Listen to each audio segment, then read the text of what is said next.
ఇది మూడో స్లైడ్. ఏమని? బాబు షూరిటీ భవిష్యత్తుకు గ్యారంటీ. బాబు షూరిటీ భవిష్యత్తుకు గ్యారంటీ. Benefit details. అభినందనలు. మీ అందరికీ అభినందనలు అంట. కంగ్రాచులేషన్స్. మీరు 33 లక్షలు మొత్తం పొందేందుకు మీ కుటుంబం అర్హత పొందింది అంట. రోజున ఎక్కువ పెట్టాను, సరేలే. మీ కుటుంబం అర్హత పొందింది అన్నారు. 2024 జూన్ నుంచి ఈ మొత్తం మీ అకౌంట్లో జమ చేయడం ప్రారంభం అవుతుంది అని రాసినారు. తర్వాత భవిష్యత్ గ్యారంటీ ఇది బాబు గ్యారంటీ అని రాసినాడు. మళ్ళా చంద్రబాబు నాయుడు అనే నేను మన రాష్ట్ర ప్రజలు నాపై ఉంచిన నమ్మకాన్ని కానీ ముందుగా నిలబెట్టుకుంటానని త్రికరణ శుద్ధితో ప్రమాణం కానీ కట్ అయిపోయినారు. త్రికరణ శుద్ధితో ప్రమాణం చేస్తున్నానని చెప్పి బాండ్ ఇచ్చినాడు స్వామి. ప్రతి ఇంటికి బాండ్ ఇచ్చినాడు. ఇది ఇచ్చి ఓటీపీ నెంబర్ ఇచ్చినాడు. ఓటీపీ నెంబర్ ఇచ్చిన మిస్డ్ కాల్ ఇమ్మని చెప్పినాడు. త్రికరణ శుద్ధితో ప్రమాణం చేస్తున్నానని చంద్రబాబు నాయుడు అని చెప్పినాడు.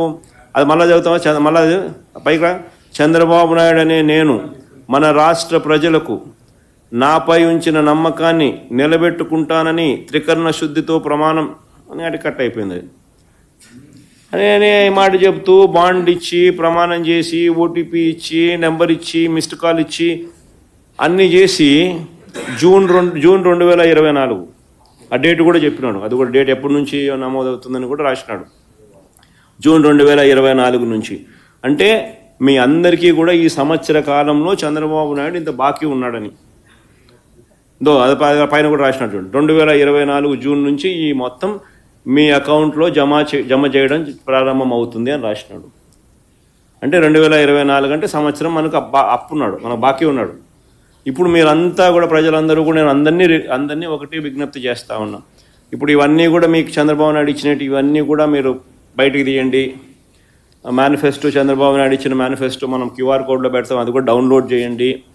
చేసిన తర్వాత మీరందరూ కూడా తెలుగుదేశం పార్టీ నాయకులు, తెలుగుదేశం పార్టీ ఎమ్మెల్యేలు వచ్చినప్పుడు అయ్యా మీరు చంద్రబాబు నాయుడు గారు త్రికరణ శుద్ధితో ప్రజలు నాపై ఉంచిన నమ్మకాన్ని ఉంటానని త్రికరణ శుద్ధితో ప్రమాణం చేస్తూ మాకు ఇచ్చినాడయ్యా ఈ బాండు, ఓటీపీ నెంబర్ ఇచ్చినాడు, దానికి తోడు మాకుతో SMS ఫోన్ చేయించమని చెప్పినాడు. ఫోన్ చేసినాము, అన్నీ అయినాయి. మాకు వెంటనే డబ్బులు మాకు ఇవ్వాలా, ఇప్పటికీ సంవత్సరం డిలే అయిపోయింది. మా అవసరాలు చాలా మాకున్నాయి, మేము ఇబ్బందులు పడతా ఉన్నాం, మా ఇబ్బందులు తీరాలి. చంద్రబాబు నాయుడు ఎప్పుడు ఇస్తావో కనుక్కో అని గట్టిగా నిలదీయమని అడుగుతా ఉన్నాం.